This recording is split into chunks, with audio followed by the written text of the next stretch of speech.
राष्ट्र निर्माण के लिए कितनी बड़ी चुनौती रही होगी, इसकी हम सिर्फ कल्पना कर सकते हैं। जो उस समय देश के नेतृत्व कर रहे थे, जो देश का निर्माण कर कार्य में लगे हुए थे। लाखों लोग जो है वह भूख से मरते थे, कुपोषण के कारण उनको बेहतर भोजन नहीं मिला, शिक्षा नहीं मिलती, हर वह स्थिति थी। अगर हमारे खजाने में कुछ अगर हमें 47 के बाद वह मिला तो वह खाली खजाना था। खाली खजाना, चाहे वह आप शिक्षा के क्षेत्र में देखेंगे, स्वास्थ्य के क्षेत्र में देखेंगे, अभियंत्रण के क्षेत्र में जिस किसी भी क्षेत्र में आप नजर घुमाएं वह खजाना आपका खाली था। और उस खजाने को भरना इस देश के लिए, इस देश के नागरिकों के लिए, देश का नेतृत्वकर्ताओं के लिए बहुत बड़ी चुनौती थी, जिसको बखूबी लोगों ने अंजाम तक पहुंचाया है। और आज यही कारण है कि पूरी दुनिया, पूरा विश्व जो है वह भारतवर्ष की ओर देखता है। अपनी उम्मीदों का अगर कहीं उसे कोई ठौर दिखता है तो वह भारतवर्ष है।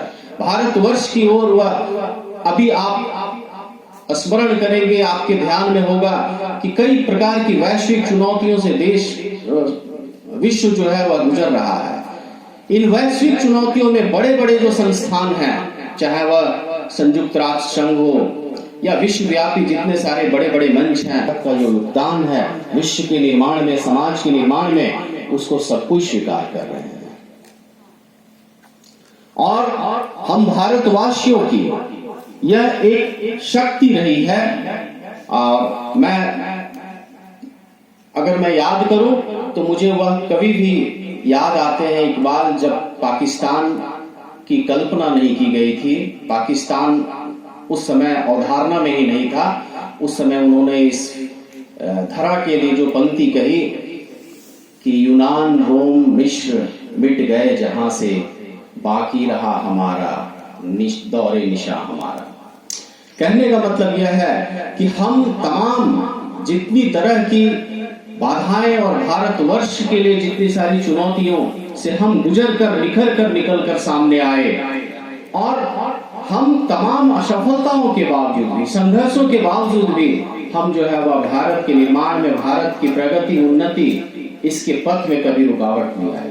हमें याद है कि चंद्रयान 2 जब असफल हुआ तो देश में एक निराशा, हताशा का भी माहौल था। लेकिन हम उन असफलताओं को भी, उसमें भी सीखकर चंद्रयान 3 का सफल परीक्षण किया। और न सिर्फ सफल परीक्षण हुआ, बल्कि वह चंद्रमा पर उतरा और वहां पर तिरंगा, जिसे शिव शक्ति पॉइंट के नाम से हम सब जानते हैं, प्रधानमंत्री ने उसका नाम रखा, आज गौरव के साथ चंद्रमा पर हमारा तिरंगा शान से फहरा रहा है। कहने का मतलब यह है कि आप जब भी कभी आप देखेंगे कि जिस कालखंड में इस देश के सामने जो चुनौतियां आई, जो विपदाएं आई, उससे हम पार हुए हैं। प्रारंभिक वर्षों में देश के सामने कई सारी चुनौतियां रही, लेकिन आपको याद होगा कि जब यह देश में भयंकर अकाल, भूखमरी और कई सारे एक दो ऐसे युद्ध देश पे थोपे गए जिसके लिए भारत कहीं से जिम्मेदार नहीं था, बावजूद इसके इस भारत ने, इस मातृभूमि ने उस वीर सपूत को पैदा किया जो कद में भले बौने थे, लाल बहादुर शास्त्री। उन्होंने इस देश को हरित क्रांति दी, और वह हरित क्रांति एक ऐसी क्रांति बनी जिसने लोगों का पेट भरा। और आज हम इस स्थिति पे खड़े हैं कि न सिर्फ भारतवर्ष अन्न के मामले में खुद संपन्न हुआ, बल्कि यह एक विश्व का प्रमुख निर्यातक भी बना है। हम किसी भी क्षेत्र में देखेंगे, चाहे वह शिक्षा हो, सैनिक क्षेत्र हो, विज्ञान का क्षेत्र हो, स्वास्थ्य का क्षेत्र हो, हम भारत विश्व में एक अपनी पहचान बना रहे हैं। विश्व में जब बहुत बड़ी महामारी आई, जिसे हम कोरोना के नाम से जानते हैं, उसको याद कर भी शरीर सिहरता है। आप याद कीजिए कि भारत ने पूरी दुनिया को वैक्सीन दी, और यह हमारे चिकित्सकों का, यह हमारे विज्ञान का एक ऐसा योगदान था जिसने भारतवर्ष को, न सिर्फ वैसे राष्ट्रों को हमने वैक्सीन की सप्लाई की, वैक्सीन दिया, और यही मानवता का संदेश पूरे भारत विश्व में फैला रहा है। और यही हमारी संस्कृति है।